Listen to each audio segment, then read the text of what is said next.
By image break, I mean, like, video break, I mean, yeah. So, having said all of that, hopefully I didn't go over that too quickly. Convolutions in TensorFlow are not very hard, right? And here is a use for one. So, right, it's just this. It's a layer, conv2d. The first argument is the number of filters. The second one is the size, right? So remember that 12 filters means 12 output planes, right? But if there's more than one channel in the input, it's going to learn many more, right? So if you're mapping 12 filters to 12 filters, good Lord Almighty, what word was that? 12 filters, right? It's going to learn 12 times 12 kernels, because each filter, so each input filter, will be connected to each output filter by its own kernel, right? So output filter 1 will have a kernel for input filter 1 and input filter 2, right? So I1, I2, I3, down to I12 will each have their own kernel for output 1. And then they'll each have their own kernel for output 2, right? So you'll learn 12 sets, so at this layer, right, which is a 12 filter layer fed by a 12 filter layer, you will learn 12 times 12 kernels that are each size 4 by 4. Maybe I shouldn't have jumped into that if we had a minute to look at what we're looking at, right? So notice that we're starting with a 28 by 28 by 1 image, like with MNIST or Fashion MNIST, and then we don't flatten. Instead, we immediately feed that into this conv2d, where this is the number of filters I want, and then this is the side of the patch. So here I am getting 4 by 4 filters, 4, and I'm learning 12 of them to make 12 feature maps. So we do apply an activation like normal, right? And I'm using the ELU, and then for no incredible reason, other than I resent Swish for being not monotonic. And then we're learning another 12 feature layer with the same size, and I'm applying ELU. And again, this is the time we're going to wind up with 12 by 12 kernels, right? Because there will be a mapping from every one of these filter inputs to every one of these filter outputs. There's going to be a pretty fair amount of math at this level. I'm applying an activation again, and now after I've run it through filters twice, I flatten it like normal, and then I pass it through a couple of dense layers like normal, right? And again, I'm using ELU. And yeah, notice that it's the same activation layer, right? There isn't like a special conv2d activation. Using the activation layer will keep the shape of the layer before it. So like these conv2d layers have like an irregular shape, right? They're going to be like, you know, j by k by 12, right? Something weird. And activation will just keep that shape, right? When they're flat, it keeps the flat shape. When they're not flat, it keeps the not flat shape.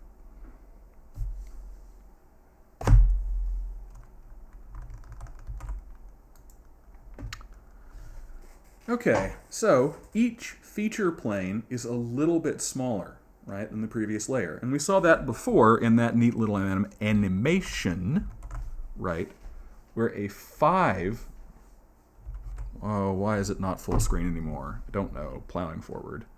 Where a 5, right, where a 5 by 5, having to count, image and a 3 by 3 convolution produced a 3 by 3 feature map, right? So that's because of the way that this, right, the filter slides over the input, right? It slides over it in sort of complete chunks. Whoops.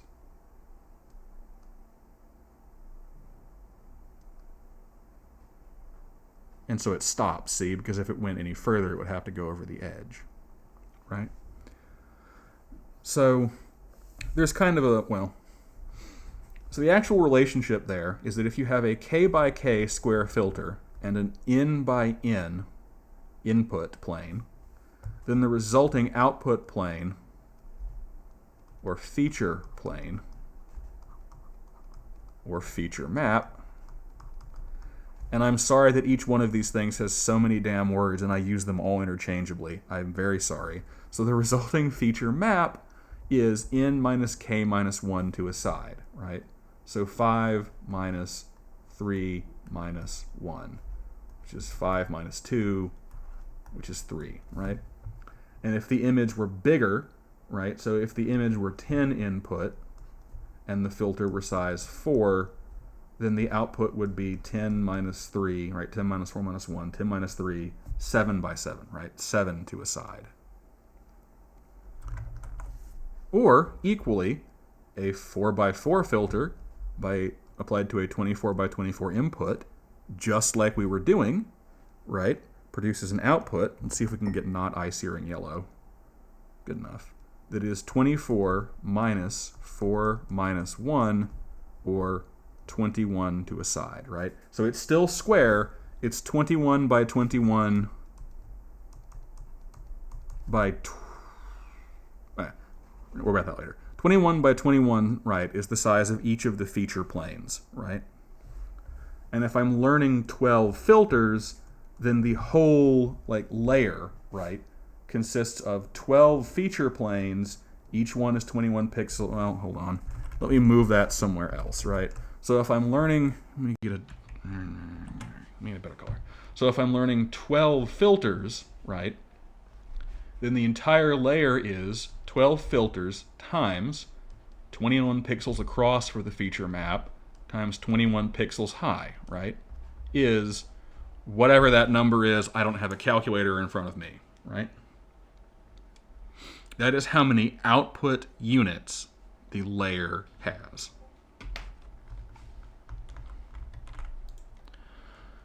So there's a little bit of a trick in that actually, well, okay, I'm getting ahead of myself, sorry. Right, so convolutions can involve a fair amount of computations even though they don't have many parameters, right?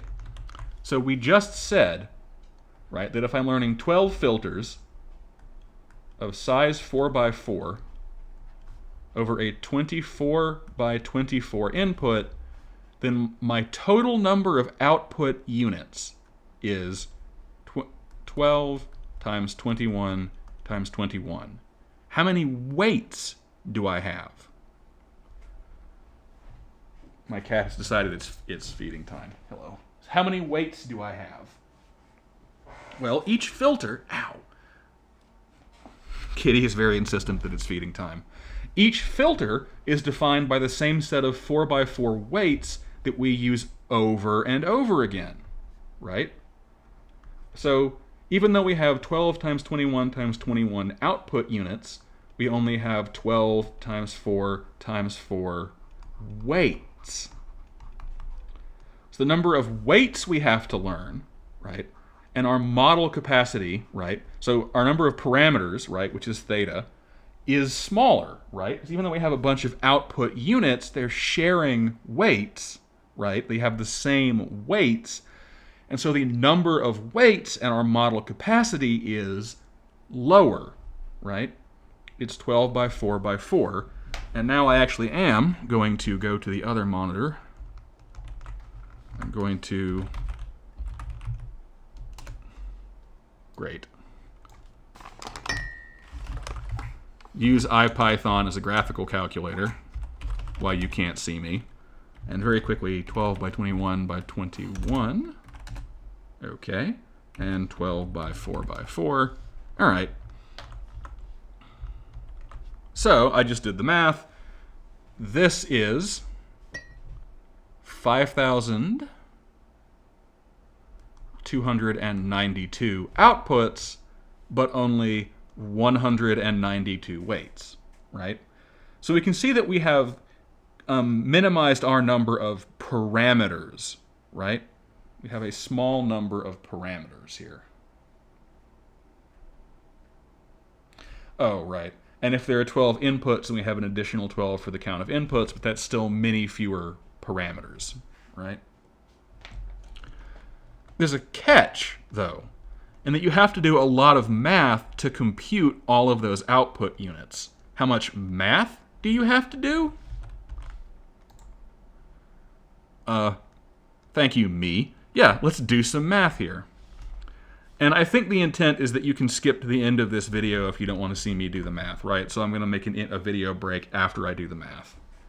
But if you are still here, right, if we have 12 filters, 12 input planes, and a 4x4 filter, how much math do you have to do? Oh, I'm sorry, 12 filters, 12 inputs of size 21 by 21. How much math do you have to do? Well, deep breath. How big is the output? So each output plane is 21 minus 4 minus 1 in size, which is to say 18, right? I did my math right? Yeah, good, I didn't embarrass myself. Right, 18 to a side, or 18 times 18. Each pixel in this, right, is fed by a 4x4 filter. Okay? Each input channel has its own 4x4 pixel that are then, okay. So that's the number of multiplications. There's also an addition. We just won't worry about it, right? So the output plane is size 18 by 18. Each one of those is fed by a 4x4 patch, and each of the 12 input image planes has its own 4x4 patch. So, again, I have to close that to get to IPython.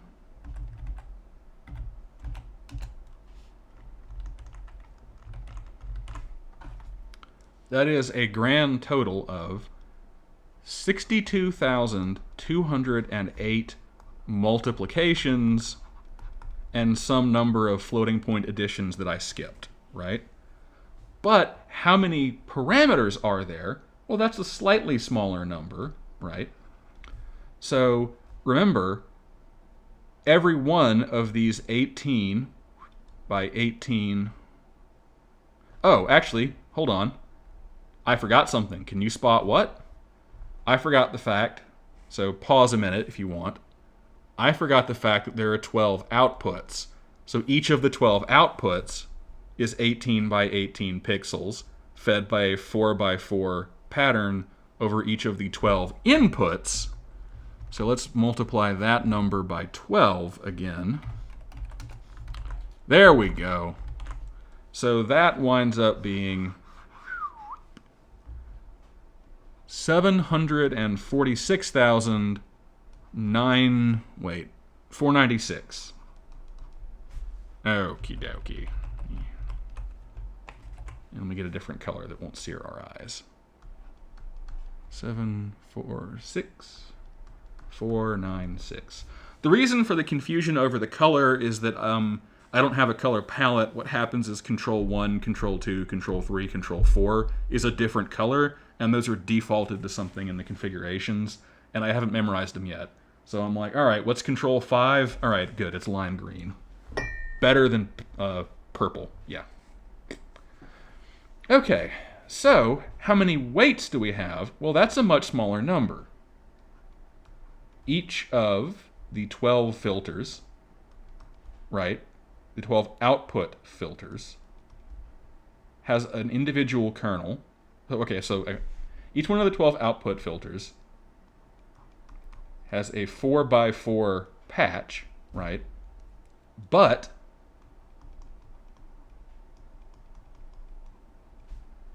it has a unique one of those for each of the 12 inputs.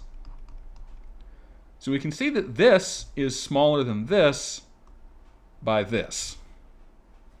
So what does that end up being?